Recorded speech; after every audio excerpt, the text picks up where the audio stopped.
네, 안녕하세요. 오늘은 에너지 보존이랑 좀 거리가 멀지만 평가원에서 종종 나왔던 이 1번 조건을 가지고 말씀을 하는 시간을 가질 거예요. 자, 먼저 빗면의 가속도비를 알려준다면 이는 그냥 빗면의 길이비를 알려준 거랑 똑같다고 생각을 해주면 되는데, 자, 어떤 뜻인지 모르니까 제가 간단하게 말씀을 드릴게요. 이렇게 높이가 h인 두 개의 빗면이 왼쪽 오른쪽에 있다고 한번 해볼게요. 여기 왼쪽이 가파르니까 오른쪽보다는 가속도가 더 클 거예요. 그리고 중요한 게 이 상황이 되게 많이 발견되는데, 똑같은 높이 h를 이동한다 해볼게요. 얘도 똑같은 높이 h를 이동한다 해볼게요. 어디서? 지면에서 각자 이 지점까지 오는 거예요, 지금. 자, 길이가 똑같을까? 저희는 의문을 가져야 돼요. 서로 동일 높이에 오는데 길이 b가 똑같을까? 일단 무조건 달라요. 당연한 얘기지만 왼쪽이 가파르기 때문에 가파를수록 더 짧을 거란 생각을 가지시면 되겠죠.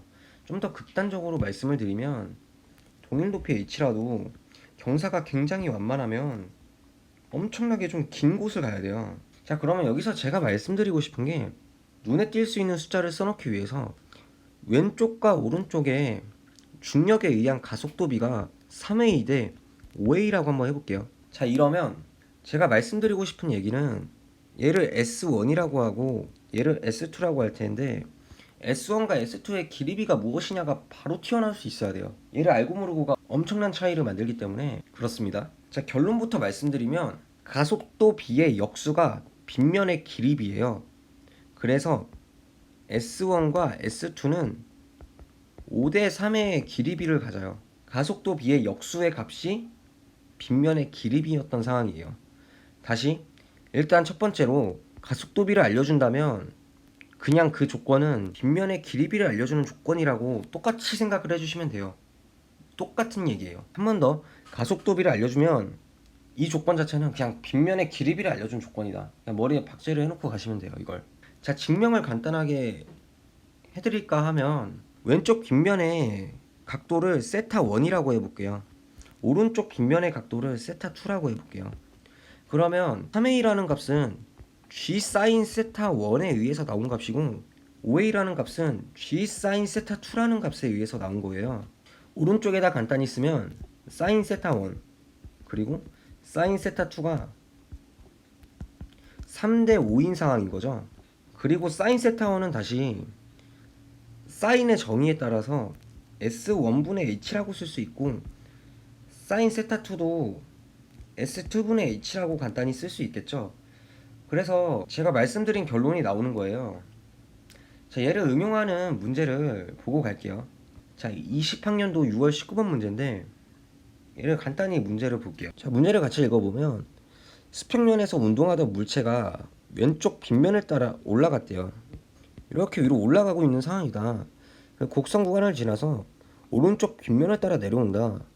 물체가 왼쪽 빗면에서 거리 L1과 L2를 지나는데 걸린 시간은 각각 T0로 같다. 그럼 써놓는 거죠, 옆에다. T0 걸렸다, T0 걸렸다. 자, 그리고 오른쪽 빗면에서 거리 L3를 지나는데 걸린 시간은 2분의 1 T0다. 여기까지 알게 됐고, L2랑 L4가 같다라는 밑에 조건이 있기 때문에 얘를 그냥 L2라고 놓고 생각을 할게요. 자, 이 문제에서 중요한 건 속도는 오로지 높이에 의해서만 결정이 돼요. 에너지 보존 때문에. 그래서 L2의 위쪽 부분과 L3의 위쪽 부분이 동일한 값이고, L2의 밑부분과 L3의 밑부분도 동일한 속도값을 가져요.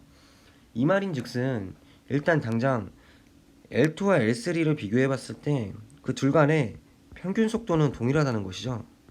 양 끝의 속도값도 동일하다 보니까 간단히 써놓으면 L2와 L3를 비교를 해볼 거예요. 왼쪽과 오른쪽의 속도 변화량이 동일하니까 이 값을 시간 변화량으로 나눈다면 이 비율은 가속도의 비율이겠죠, 그 자체로. 자, 그러면 시간 변화량은 L2, L3가 각각 1대 2분의 1이니까 2대 1인 상황이 연출이 되는 거고, 가속도의 비율은 따라서 1대 2의 비율이 연출이 되는 거예요. 자, 그러면 얘를 토대로 제가 오늘 말씀드린 얘기에서 길이비는 그러면 2대 1인 상황이 연출이 되는 거예요. 역수를 취해줘서. 자, 그래서 L2의 길이를 그냥 이렇게 2라고 써놓고 L3의 길이를 1이라고 써놓을게요. 그러면 L4의 길이는 마찬가지로 2라고 써놓으시면 되겠죠. 자, 여기서 하나 말씀드리고 싶은 게, 제가 평균 속도가 동일하다고 했는데 평균 속도에다 그냥 걸린 시간 곱해가지고 L2와 L3의 길이비가 2대1인 게 바로 나올 수도 있겠죠. 자, 그러나 저희는 연습하는 거기 때문에 좀 돌아가더라도 이렇게 생각을 하려는 거예요. 자, 그러면 여기서 핵심은 뭐냐면 오른쪽으로 다시 돌아와서 A가 1대2인 상황이 지금 계속 유지가 되는 상황이잖아요. 그러면 S에 대한 길이비도 높이가 동일하다면 2대1로 계속 유지돼야 되는 상황이 되는 거예요. 그래서 L1과 L4의 높이가 같으니까 빗면의 길이비는 2대1로 생각을 해서 L1의 길이를 그냥 한 번에 4라고 놔주시면 되는 거예요. 자, 그렇기 때문에 L3분의 L1은 저희가 1분의 4로 그냥 4번을 골라주시면 되는 거고요. 자, 작년 9월 20번 문제도 같이 한번 풀어보도록 할 텐데, 자, 질량이 각각 M, EM인 물체가 실로 연결된 상태예요. 그리고 서로 다른 빗면의 점 PR에서 정지한 모습인데 이때 A를 가만히 놓았대요. 자, 그리고 A가 Q를 지난대요. 자, 이때 중요한 게, 문제를 계속 읽어보면 Q를 지나는 순간 실이 끊어지고 빗면을 따라 가속도의 크기가 3의 2인 등가속도 운동을 한다고 했어요.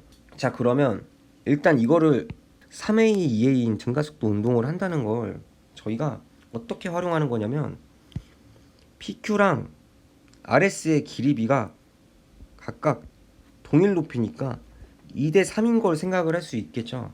자, 그리고 A가 Q까지 이동했다면 B는 3이라는 빗면 중에서 2까지만 온 상황인 거예요. 여기 이렇게 2까지만. 이 순간에서 실이 끊어진 거라고 저희가 해석을 할 수 있어야 되는 거예요. 자, 그리고 문제를 다시 돌아와서 보면 B는 마찰 구간이 시작되는 점 S부터 등속도 운동을 한다.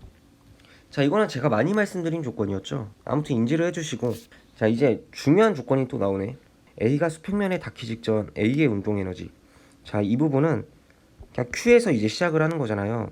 그러면 밑으로 V로 이제 이동할 생각을 하는 거예요. 자, 그럼 이제 밑으로 V의 속도로 지면을 향해 가겠다 생각을 해주시고, B도 길이 3 중에 2인 지점에서 밑으로 V의 속도로 가기 시작하겠다, 묶여 있었으니까 이 생각을 할 수 있겠죠. 그 다음에 문제로 다시 돌아와서 되게 중요한 조건이 있는데 읽기 좀 껄끄러워요. A가 수평면에 닿기 직전 A의 운동 에너지는 마찰 구간에서 B의 운동 에너지의 2배이다 라고 나와 있는데, 이때 중요한 게 먼저 문제 파악부터 해야 돼요. A가 Q인 지점에서 물체를 놨잖아요.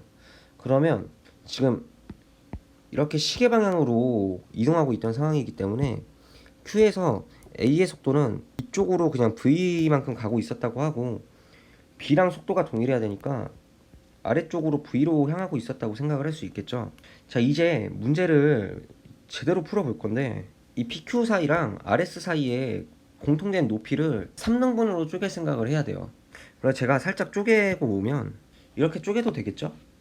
자, 이제 문제를 제대로 보게 되면 A가 Q점에 있는 상황에서 V의 속도니까 운동 에너지를 K라고 놓게 되면 이 실이 끊어진 지점에서의 B의 속도도 V니까 대신 질량은 2배예요. 운동 에너지는 그냥 2K라고 생각을 할 수 있겠죠.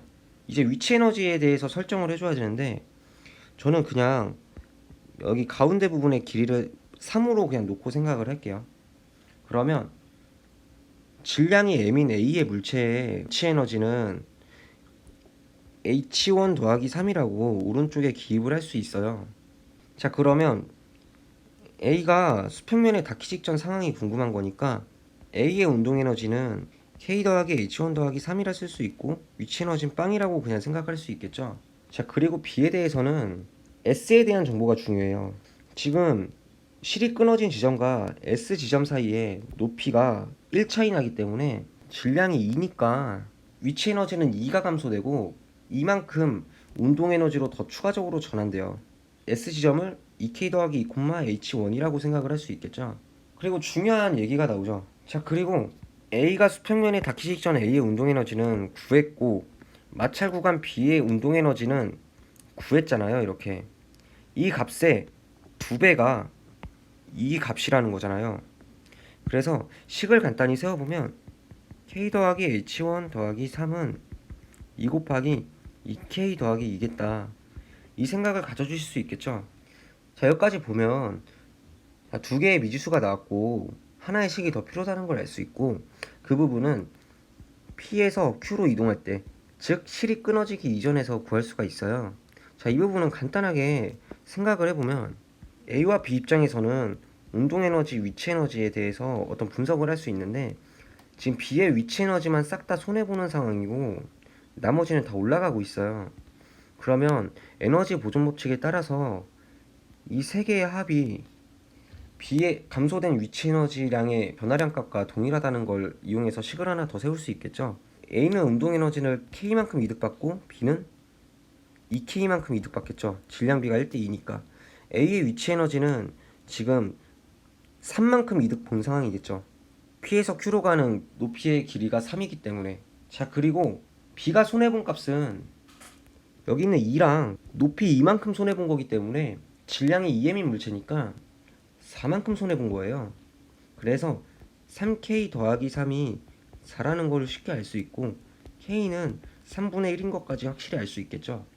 그에 따라서 K에 대해서 이 식에다 대입을 해서 H1을 계산해 준다면 H1은 2라는 값이 나와요.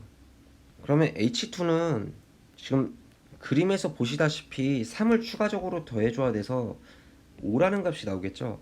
그러면 H1분의 H2는 2분의 5가 나오는 거예요. 끝까지 말씀을 드렸고, 다소 어려우실 수도 있겠지만 이 팁을 알고 계시면 나머지 문제들에도 충분히 적용 가능하니까 잘 적용해 주시기 바랍니다.